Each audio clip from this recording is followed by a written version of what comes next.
अस्सलाम वालेकुम, welcome back again. आज हम केमिस्ट्री पार्ट 1 चैप्टर नंबर 8 के लेक्चर नंबर 15 को डिस्कस करेंगे।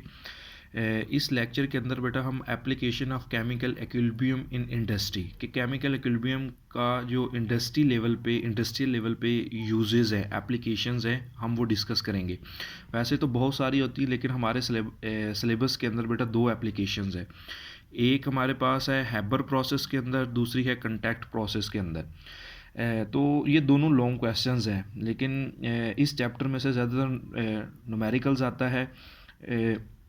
तो इन टॉपिक में जो जो इम्पोर्टेंट शॉर्ट क्वेश्चंस हैं वो भी साथ में आपको बता दिए जाएंगे। आपने इस तरह से शॉर्ट क्वेश्चन को पिक करना है, लेकिन मैंने इस तरह से यहाँ पे आपको लिखा है और समझाया है कि आप अगर लॉन्ग क्वेश्चन आता है तो आप लोगों ने लॉन्ग क्वेश्चन अटैम्प्ट करना है, जैसे लिखा है एज इट इज़ लिखने की कोशिश करिएगा, आपको इंशाल्लाह पूरे नंबर मिलेंगे। अच्छा, सबसे पहले बेटा हैबर प्रोसेस क्या होता है। अगर पेपर में शॉर्ट क्वेश्चन आ जाता है कि राइट हैबर प्रोसेस या व्हाट इज़ हैबर प्रोसेस, तो वो कहता है कि it is a method which is use for the preparation of ammonia gas from the nitrogen and oxygen. तो हमें पता चल गया कि ये एक ऐसा प्रोसेस होता है जिसके अंदर हम बेटा अमोनिया गैस को, अमोनिया का गैस का मतलब क्या होता है, NH3 गैस, ये हमारे पास काफ़ी अहम होती है ये गैस। ये आगे हम इसी लेक्चर में देखेंगे कि ये क्यों अहम होती है। ये बहुत सारे केमिकल्स बनाने के लिए इस्तेमाल होती हैं, फर्टिलाइजर्स, खाद्य मतलब यूरिया वगैरह बनाने के अंदर इस्तेमाल होते हैं, एक्सप्लोसिव्स जो हमारे होते हैं डाइज के अंदर ये इस्तेमाल होती हैं। तो वो कहता है कि एक्चुअली हैबर प्रोसेस क्या है। हैबर प्रोसेस एक ऐसा प्रोसेस है जिसके अंदर अमोनिया हम तैयार करते हैं। कहाँ से बेटा?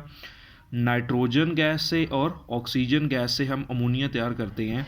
तो this type of process is called Haber process in which we prepare ammonia from the oxygen and nitrogen.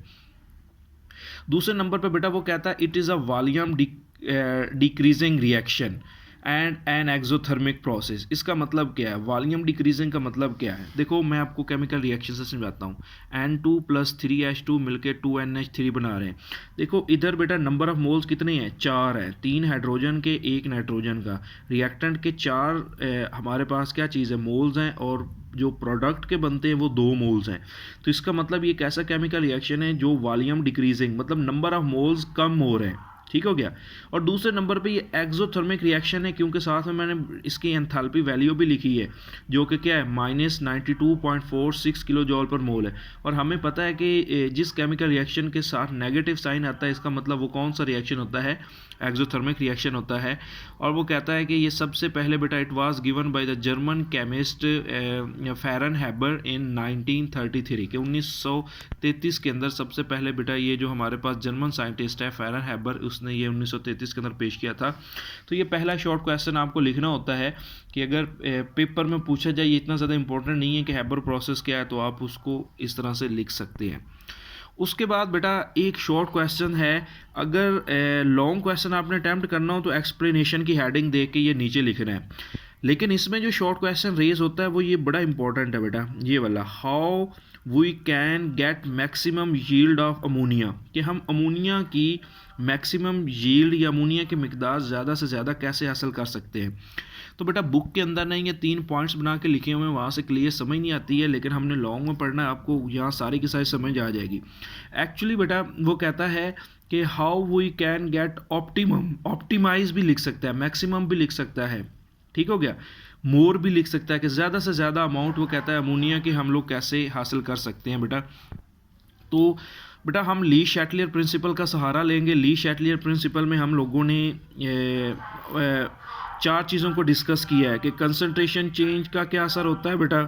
उसके बाद हमने पढ़ा कि प्रेशर का असर क्या होता है, हमने बेटा इफ़ेक्ट ऑफ प्रेशर भी पढ़ा है। उसके बाद हमने इफ़ेक्ट ऑफ टेम्परेचर पढ़ा है, कैटलिस्ट पढ़ा है। इन सारी चीज़ों को यहाँ पे डिस्कस करेंगे, हमें पता चलेगा कि अमोनिया की मिकदार बेटा कब हम ज़्यादा से ज़्यादा हासिल कर सकते हैं। नंबर 1 बेटा कंसंट्रेशन इफ़ेक्ट की तरफ जाते हैं। कंसंट्रेशन इफ़ेक्ट में हमने क्या पढ़ा था? देखो हमें अमोनिया चाहिए जो कि हमारे पास प्रोडक्ट है, इसका मतलब कि रिएक्शन को फॉरवर्ड डायरेक्शन में हमने लेके जाना है। ठीक हो गया। अब फॉरवर्ड डायरेक्शन में कैसे लेके जाते हैं, अगर आप रिकॉल करें, दोबारा से याद करें, तो हमने एक चीज़ पढ़ी थी कि वो कहता है कि फॉरवर्ड डायरेक्शन में दो तरह से आपके पास रिएक्शन जा सकता है। कैसे? या तो बेटा हम रिएक्टेंट मतलब नाइट्रोजन और हाइड्रोजन की कंसंट्रेशन ऐड कर दें, या अमोनिया की कंसंट्रेशन वहाँ से विदड्रॉ कर लें या निकाल लें या रिमूव कर लें। तो वो कहता है तब ही आपके पास रिएक्शन किस साइड की तरफ मूव करेगा, फॉरवर्ड डायरेक्शन की तरफ मूव करेगा। फॉरवर्ड डायरेक्शन की तरफ मूव करेगा तो अमोनिया हमें ज़्यादा से ज़्यादा हासिल होगी। तो यही चीज़ बेटा मैंने यहाँ पे लिखी है। वो कहता है by increasing the concentration of nitrogen and hydrogen are, मतलब कि रिएक्टेंट नाइट्रोजन और हाइड्रोजन की मिकदार बढ़ाने से, या वो कहता है by continual withdrawing. Continual withdrawing का मतलब है कि अमोनिया की मिकदार ऐसा ऐसा थोड़ी थोड़ी हम निकालते रहेंगे।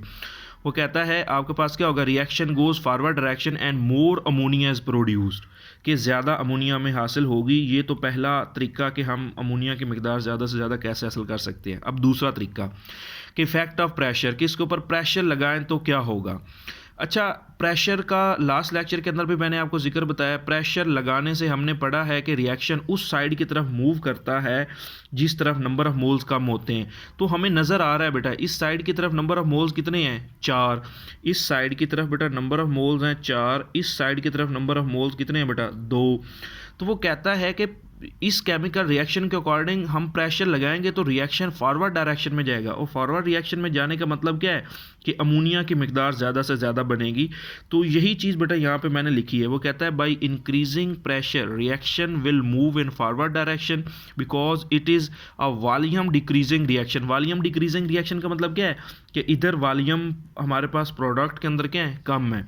वो कहता है more amount of NH3 is produced. वो कहता है कि ज़्यादा अमाउंट हमारे पास NH3 की बनेगी। और वो कहता है इस दौरान जो प्रेशर है आपको याद रखना है, कितना हम रखते हैं बेटा, 200 से 300 ATM तक का प्रेशर रखते हैं। उसके बाद बेटा इफ़ेक्ट ऑफ टम्परेचर, कि हम अमोनिया की कंसंट्रेशन कैसे बढ़ा सकते हैं टम्परेचर के लिहाज से। देखें, अगर बेटा आपने केमिकल रिएक्शन स्टार्ट में देखा होगा तो मैंने आपको कहा था कि ये एक एक्सोथर्मिक केमिकल रिएक्शन है, ठीक हो गया। अब हम अगर लेक्चर नंबर 13 की तरफ मूव करते हैं, वहाँ मैंने effect of change in temperature discuss किया था, और वहाँ मैंने एंड और एक्सो दोनों बताए थे। एक्सोथर्मिक केमिकल रिएक्शन में मैंने आपको एक पॉइंट लिखवाया था, ज़रा वो लेक्चर दोबारा से निकाल के सुनिएगा, आपको क्लियर समझ आएगी। वहाँ मैंने ये लिखा था कि एक्सोथर्मिक केमिकल रिएक्शन में फॉरवर्ड डायरेक्शन की तरफ तब ही रिएक्शन मूव करता है जब हम टेम्परेचर क्या करते हैं, टेम्परेचर को हम डिक्रीज़ करते हैं। तो हमें फॉरवर्ड डायरेक्शन में जाना है क्योंकि प्रोडक्ट में अमोनिया तो प्रोडक्ट में है, ठीक हो गया। तो वो कहता है कि ऐसे केमिकल रिएक्शन जो कि एक्सोथर्मिक है, ये चूंकि नेचर में एक्सोथर्मिक होता है, हमने पढ़ा है कि 92.46 किलो जॉल पर मोल एनर्जी इसमें से खारिज होती है, साथ में नेगेटिव साइन लगा था। तो इसलिए वो कहता है कि अमोनिया की प्रोडक्ट तब ज़्यादा से ज़्यादा कब बनेगी, जब हम टेम्परेचर क्या करेंगे, कम करेंगे।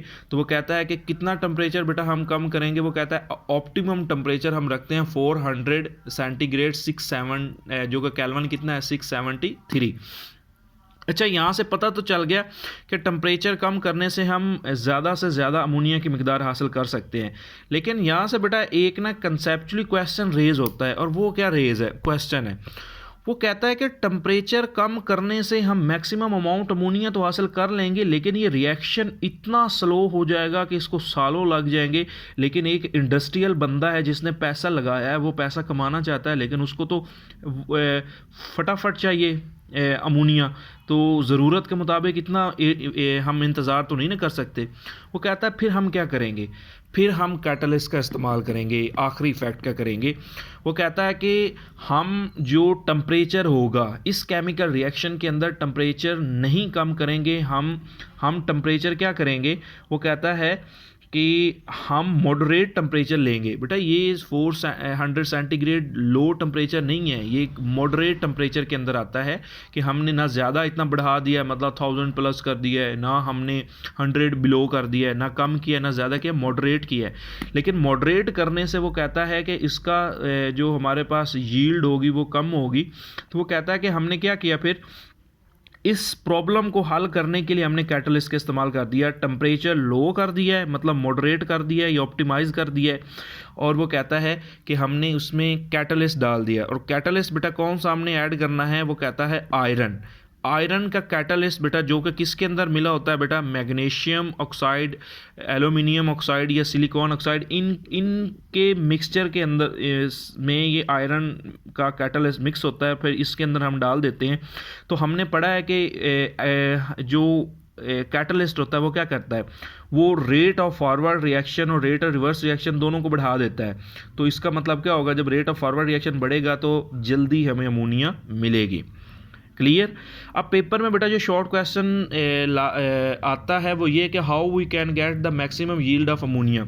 उसके आंसर में बेटा आपने ना 3 पॉइंट्स लिखने होते हैं।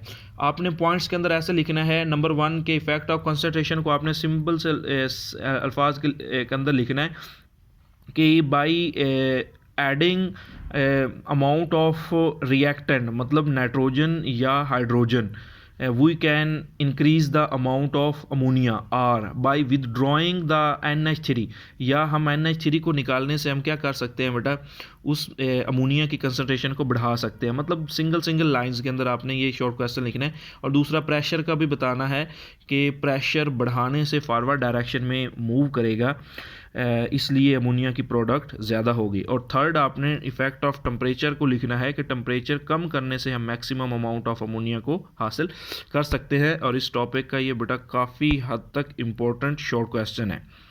उसके बाद बेटा कुछ MCQs टाइप है, चूँकि ये लॉन्ग क्वेश्चन अगर आ जाता है तो इसलिए मैंने सारा का सारा लिखा है बेटा।